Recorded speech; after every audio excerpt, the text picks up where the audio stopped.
There's nothing more annoying and slightly terrifying than trying to solve a puzzle in Raccoon City's police station only for an invincible walking tank of a man to come speed walking toward you and chase you around. You can't kill this tyrant, and he never seems to leave you alone, so what can you do? We've got some essential tips for how to deal with Mr. X.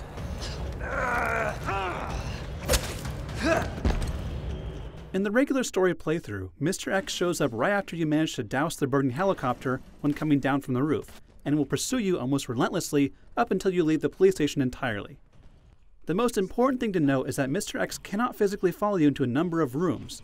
These include the first floor interrogation and observation rooms, the dark room and boiler safe rooms, as well as everything past the watchman's office. He will also stop from entering the chief's office and Star's office on the second floor, and the clock tower on the third floor.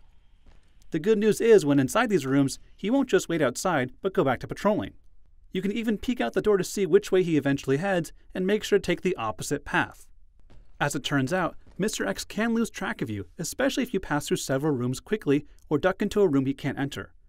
If he doesn't know where you are, he tends to start patrolling the longer hallways in the east and west side, as well as the main hall and library, but rarely checks the smaller rooms unless he's already on your tail.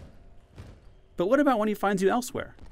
As mentioned before, no amount of damage you deal can ever truly kill him, but enough shots temporarily incapacitate him. Around 10 headshots from a handgun can sometimes do the trick, but once you see him drop to one knee, you only have around 30 seconds before he gets back up. In extreme cases, a single headshot from Leon's Magnum will also stagger him for several moments, letting you run right past him. That being said, wasting ammo on him is a big risk, so only do it if you're totally cornered or want to be absolutely sure he won't be following you into a room with something you need to find.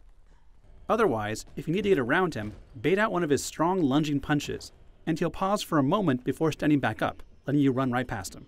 If you need to shake him, keep running through rooms to break his line of sight. If he doesn't have a straight path to you, he won't be speedwalking. You also want to be sure not to race through corridors with him on your tail if there are enemies present too, or things will get bloody fast. For more info on how to survive your time in Raccoon City, be sure to check out our wiki guide, and for everything else, stick with IGN.